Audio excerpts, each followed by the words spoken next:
पहा नवीन एपिसोड्स एकदम add free.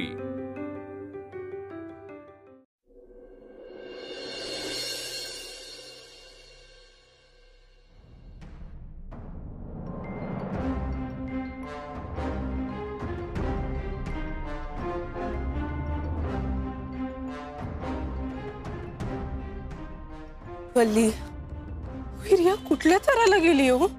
माझा तरी हा सगळा विश्वासच बसत नाहीये। बरं झालं वल्ली तू सांगितलंस ग सगळं मला, नाही तर काय झालं असतं देव जाणे। सांगू अनामिका ताई, सगळा गोंधळून बसला असता हो। खरं तर त्या रियाचं जाऊ दे, पण माझ्या तब्येतीचं काय? खरं ही गोष्ट तर खरी आहे ना की माझ्याकडे आता फार दिवस उरलेलेच नाहीये। खरं सांगू का, मला तर यात पण शंका आहे, कशावरून रियानं तिथं सुद्धा काहीतरी केलं नाहीये। नाही पण ह्या सगळ्यात ती काय गडबड करणार आहे? हे बघ वल्ली, जी बाई तुला किडनॅप करायला गुंड पाठवू शकते, तुला गाडीनं धडक देऊ शकते, ती काही करू शकते ग। नाही आपण जाऊया दुसऱ्या डॉक्टरांकडे। आणि नंतर तिने तुझ्याशी मैत्री करण्याचा प्रयत्न केला, हा एवढा मोठा योगायोग असू शकत नाही ना वल्ली।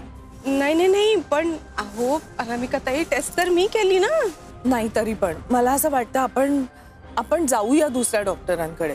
हो ते शक्यच नाहीये, कारण ते दोन्ही डॉक्टर मी शोधले होते अनामिका ताई, ते का खोटं बोलतील?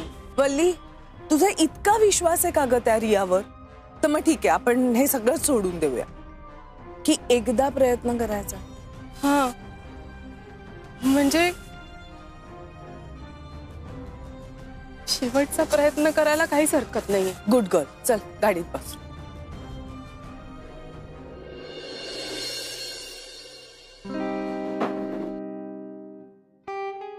मावशी, काय रे? मावशी, अगं वल्ली कधी येणार सांगितलंय काय तिने? नाही, अरे मी तुलाच विचारणार होते, तुला काही सांगून गेली का? मला म्हणली काय मैत्रिणीला भेटायला जाणार आहे म्हणून, पण खूप वेळ झाला ग, म्हणून तर विचारतोय तुला। अरे मग फोन कर ना। नाही ठीक आहे, अजून अर्धा पाऊण तास थांबतो, नाही चालेल तर मग करतो फोन। आपण सुरुवातीला काही टेस्ट करूया, त्यावरून आपल्याला साधारण परिस्थितीचा अंदाज येईल। वाटलंच तर आपण रेडिओलॉजिस्टला यामध्ये इन्व्हॉल्व करून घेऊ।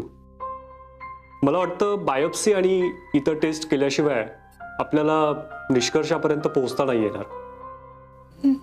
म्हणजे नाही होणार जाऊबाई, मी या टेस्ट नाही करणार, मला खूप त्रास होणार, मला माहिती, मला नाही। अगं हे सगळं गरजेचं आहे, आपण आज करून घेऊया हे सगळं, आम्ही करतो डॉक्टर।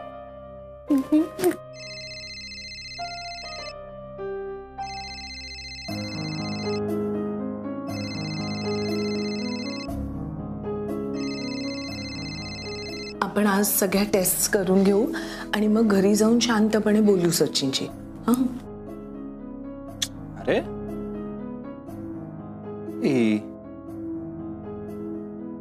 डॉक्टर, आम्ही आज करून घेतो सगळं। वल्ली अगं काळजी करू नकोस, सगळं नीट होणार आहे, छान होणार आहे सगळं। डॉक्टर येतो आम्ही, चल ये वल्ली। काय रे सच्चू, कुठे गेली वल्ली, काय कळलं काय? नाही ना ग, मी फोन करतोय तर उचलत पण नाहीये ती। काय बाई, तरी आता कळणार कसं? तू एकदा जाऊन बघतोस का? कुठे जाऊ, मला माहितीच नाही ना कुठे गेली ती। अरे इथे शेजारी पाजारी कुठेतरी बघ ना, जाऊन जाणार कुठे ती? अगं एक मिनिट थांब, वहिनींचा फोन। हा वहिनी बोला ना। अरे मी ना आपल्या हॉटेलचं सामान आणायला जरा बाहेर आले, वल्ली आहे माझ्या बरोबर। आमची निघताना जरा घाई झाली, त्यामुळे न सांगताच निघालो। अच्छा, अहो तिलाच फोन करतोय मी केव्हापासून। हो, तिच्या फोनची ना बॅटरीच गेली, अरे अगदी थोडीशी उरली आहे, तर ती मला म्हणाली की तुम्हीच फोन करून सांगा जरा सचिनला। अच्छा, हो मी आणि मावशी किती काळजी करत होतो इथे। अरे काळजी कसली, माझ्या बरोबर आहे ती, येतोच आम्ही थोड्या वेळात, होत आलंय काम। बरं ठीक आहे, या लवकर। आता हिचा रिपोर्ट नीट यावा म्हणजे मिळवली। काय रे? अगं वहिनींसोबत आहे ती, थोड्या वेळाने येतो म्हणल्या। ठीक आहे, कळवायचं तर ना तिने। हो ना। वल्ली, त्यांना वाचू दे रिपोर्ट. तू आधीच घाबरू नकोस ग. डोळे उघड. वल्ली, काय झालंय डॉक्टर? तुम्ही आधी कोणाकडे टेस्ट केली होती आणि कोणाचे रिपोर्ट आणले होते मला माहिती नाहीये. कुठेच ट्यूमर दिसत नाहीये, त्यामुळे यांना कॅन्सर वगैरे असं काही नाहीये. म्हणजे मी मरणार नाहीये? छे, असं काही होणार नाहीये. बघ वल्ली, सांगत होतो ना मी. बरं डॉक्टर, आम्ही निघतो. थँक्यू. थँक्यू. धन्यवाद. थँक्यू. हा,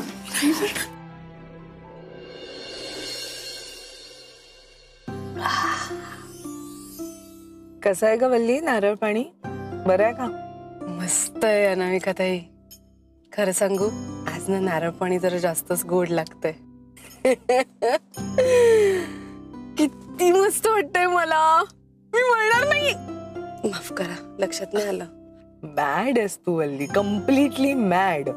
हो मग काय, आता थोडीशी भीती तर वाटणारच ना. तुम्ही सांगा, एक सोडून 2 डॉक्टरने सांगितलं की काहीच होऊ शकत नाही. मला खूप भीती वाटली हो. आणि बरं झालं एका अर्थी तुम्ही माझ्या मागेच लागलात. हे संकट तरी टळलं. खरं सांगू, म्हणजे कॅन्सर झालाय ह्याच्यापेक्षा कॅन्सरमुळे काय त्रास होईल या विचारानच मी मेले असते हो. खरंच सांगते. अरे बापरे, मग हॉटेलचा बिझनेस माई मावशींबरोबर मला करावा लागला असता. जमलं असतं का तुम्हाला? नाही ग बाई. आणि मग माझा बिझनेस कोणी सांभाळला असता? आहे ना तुमचा जावई. आता हसतोय आपण, पण ही गोष्ट ना हसण्यावारी नेण्यासारखी नाहीये. किया महाभयंकर बाई आहे आणि दिवसेंदिवस जास्तच विकृत होत चालली आहे. मला वाटतं आपण हे ना, हे जे काही झालंय सगळं घरच्यांना सांगायला हवं. नाही नको. हो कशाला, उगाच घरचे काळजी करत बसतील ना. नाही वल्ली, सांगायला तर हवंच ना. त्यांना माहित असलं तर तुझ्या पाठीशी अजून 4 माणसं उभी राहतील. संकट काही सांगून येत नाही आणि दरवेळेला काही मी असेनच असं नाही आहे ना. तुम्ही का नसाल? नाही, तुम्ही प्रत्येक वेळेला माझ्या बरोबर असाल. खरं सांगायचं तर मला ना सगळ्यांना हे सांगायला भीती वाटतेय. मला नाही जमणार हे सगळं सांगणं. मी येते बरोबर. चल, आपण जाऊन सांगूया. मग तर झालं. हा ठीक आहे.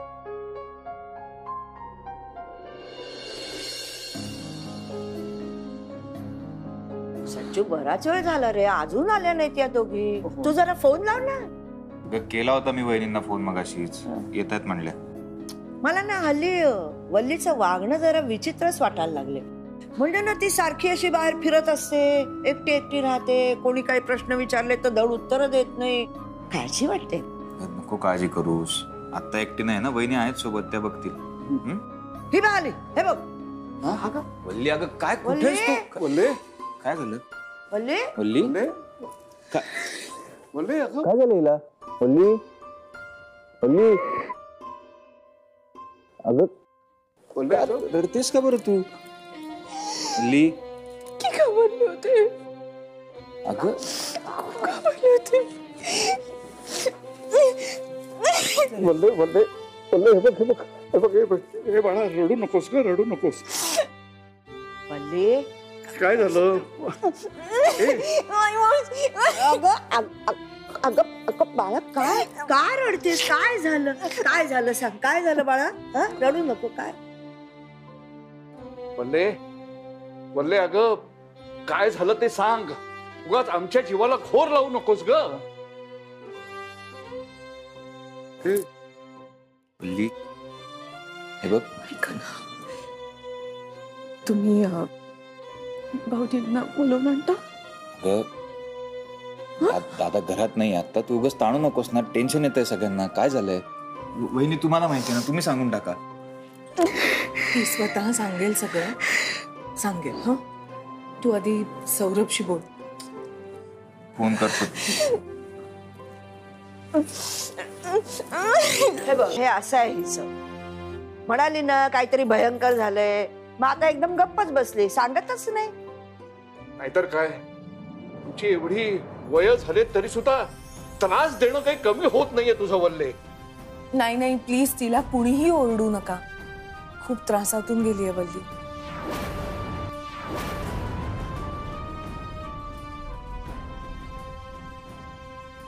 येतोच दादा. हो का? मग मी निघते.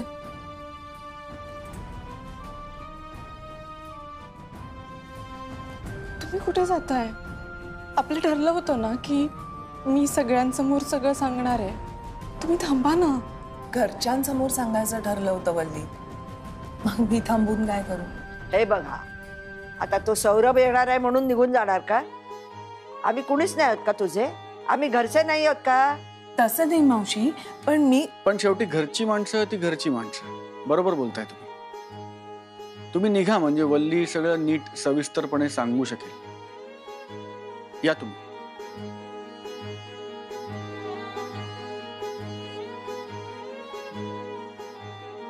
अनामिकाताई, तुम्ही कुठेही जाणार नाही आहात. वल्ली नाही, माझ्यासाठी खूप महत्वाचं आहे. माझे घरचे माझ्यासाठी जेवढे महत्वाचे आहेत ना, तेवढ्याच तुम्ही महत्वाच्या आहात. आणि तुम्ही सुद्धा घरच्या आहात. तुम्ही कुठेही जाणार नाही आहात. भाऊजी, असं काय करताय? होणारे जाऊबाई सुद्धा आपल्या घरातलेच आहेत ना. त्या तुझ्या होणारा कोणी नाहीये. हे जाऊबाई वगैरे म्हणणं बंद कर प्लीज. असं का बोलताय तुम्ही? जेवढे तुम्ही सगळे माझ्यासाठी महत्वाचे आहात, तेवढ्याच होणाऱ्या जाऊबाई सुद्धा माझ्यासाठी महत्वाच्या आहेत. त्या माझ्या मोठ्या बहिणीसारख्या आहेत. आज जर माझी मोठी ताई असती ना, तिने माझ्यासाठी जेवढं केलं असतं ना, अगदी तेवढंच अनामिकाताई करताय तू माझ्यासाठी. ठीक आहे, तुम्हाला त्या इकडे नको आहेत, त्या तुमच्यासाठी परक्या आहेत, सगळं मान्य आहे, पण मला त्यांची गरज आहे. आणि म्हणून आज ते इथे थांबणार. वल्ली अगं कसं बोलतेस दादाशी? तुम्ही विचार करा, आजपर्यंत कधीही मी भाऊजींना उलटून बोलली नाही ना, पण आज बोलले फक्त अनामिकाताईंसाठी. तुम्ही विचार करा त्यांचं माझ्या आयुष्यात काय स्थान आहे. हे बघ, तू सांगणार आहेस का नाही काय झालं ते? सांगते.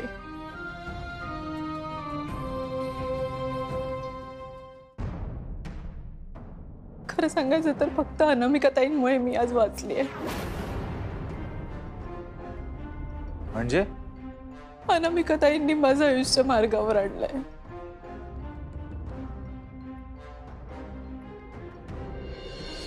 बघा, आता तुमच्याकडे फार कमी वेळ उरलाय. काही महिने, कदाचित फक्त काही दिवस.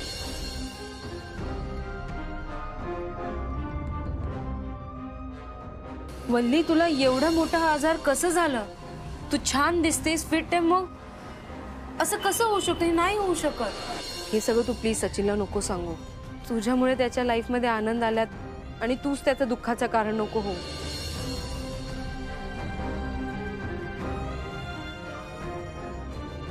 पण माझी अशी इच्छा आहे की मी गेल्यानंतर तुम्ही माझी जागा घ्यावी. मी लग्न कराल माझ्या सचिनशी. काही झालं तरी ती बाई बदलली आहे यावर माझा विश्वासच नाही. या अनामिका नेहमी माझा मध्ये येते. सगळं सेट होता, वल्ली माझं आणि सचिनचं लग्न लावणारच होती, पण नाही.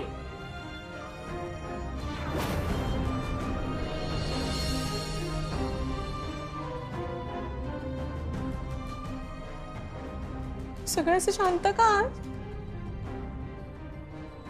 तुम्हाला आनंद नाही झाला हे ऐकून की मी आता मरणार नाहीये?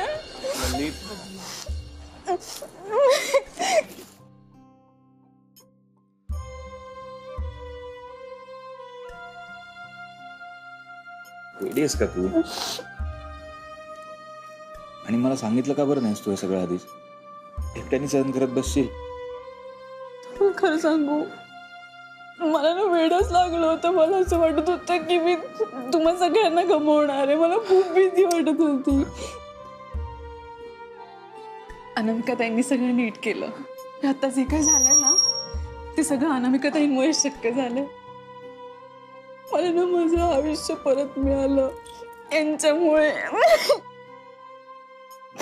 थँक्यू वहिनी. थँक्यू काय, वल्लीसाठी एवढं पण करणार नाही का मी? हे पण तुमच्यामुळे वाचलोय आम्ही आज. हे प्रकरण संपलं असलं तरी रिया काही आपल्या आयुष्यातून गेलेली नाहीये. ती फार विचित्र बाई आहे आणि सचिन आणि वल्लीला वेगळं करण्यासाठी ती कुठल्याही तरापर्यंत जाऊ शकते. त्यामुळे या दोघांनी खूप सांभाळून राहायला हवंय. हो ना, विकृतपणा आहे हा. जे इतकं सगळं होऊन सुद्धा त्या बाईचे प्रकार अजून थांबले नाहीयेत. त्या दिवशी लग्नातनं कशी निघून गेली होती. खरं तर चूक आपली आहे. आपण केस केली नाही ना त्या दिवशी पोलिसात, म्हणून सुटली ती. आपण तिला संधी दिली आणि ती असं वागते आता. मला एक बाई आहे एक नंबरची. म्हणूनच आपण आपल्या वल्लीच्या पाठीशी अगदी ठामपणे उभं राहिलं पाहिजे आणि त्या रियाला चांगला धडा शिकवला पाहिजे. मी आहे वल्लीच्या पाठीशी. तुम्ही सगळे आहात का माझ्या बरोबर? अनामिका, या बाईचं काहीतरी करायलाच हवं. एका मागून एक कारनामे सुरूच आहेत तिचे. हो मावशीबाई बरोबर आहे, उपाय करायलाच हवा. तर या माझ्या लेकीच्या जीवावर उठले हो. चांगला सुखाचा संसार चाललेला तिला बघवत नाहीये.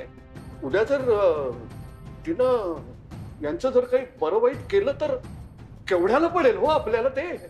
आपण सगळेच वल्लीच्या पाठीशी उभे राहिलो ना तर आपण त्या रियाला चांगला धडा शिकवू शकू. हो अर्थातच आहोतच आम्ही. नाही बघ बाई, मला जे जे जमेल ना ते सगळं करायला मी तयार आहे. एक वेळ मला काही झालं तरी चालेल, पण वल्लीला सुरक्षित ठेवायलाच हवं. सौरभा, तू आता मोडता घालू नकोस. तू या घरचा कर्ता पुरुष आहे. तू आता वल्लीच्या पाठीशी उभं राहायला हवं. मी आहेच मावशी, पण फक्त या घरासाठी आणि वल्लीसाठी.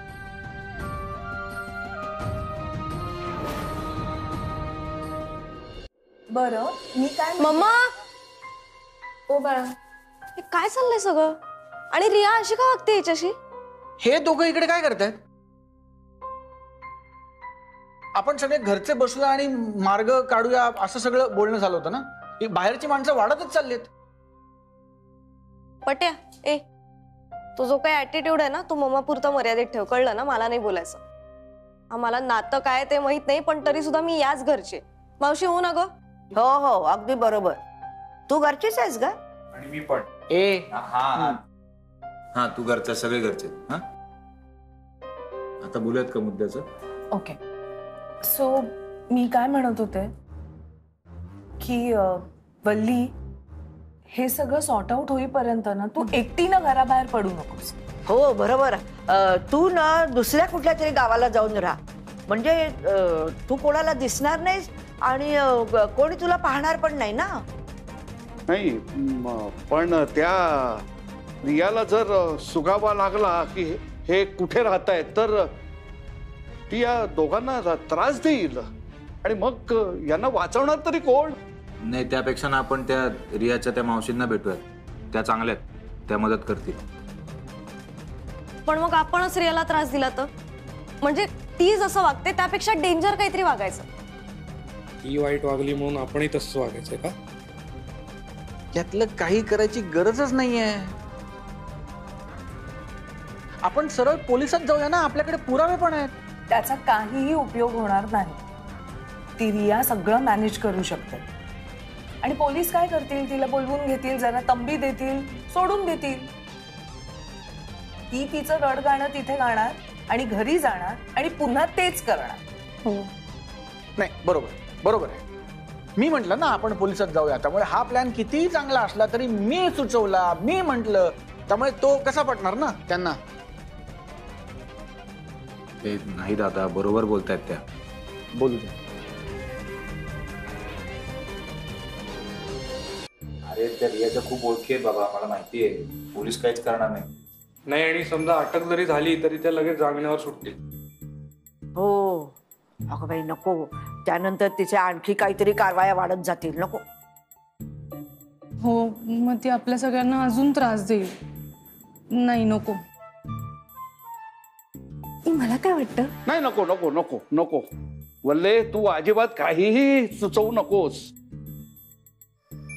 आधीच सगळा तू गोंधळ घालून ठेवलायस. अरे खोटे कागद तुला वाचता आले नाहीत. त्यात माझी काय चूक आहे अप्पा? नाहीतर काय, या बाईचे मगरीचे अश्रू तुला खरे वाटले? अहो आप्पा, ती रिया अति हुशार आहे, फसवते होती.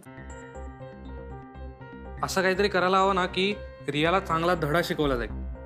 पण प्लॅन असा पाहिजे की जरी तो फेल गेला तरी आपल्याला महागात नको पडायला. तिला पैशांचा माज आहे, राईट?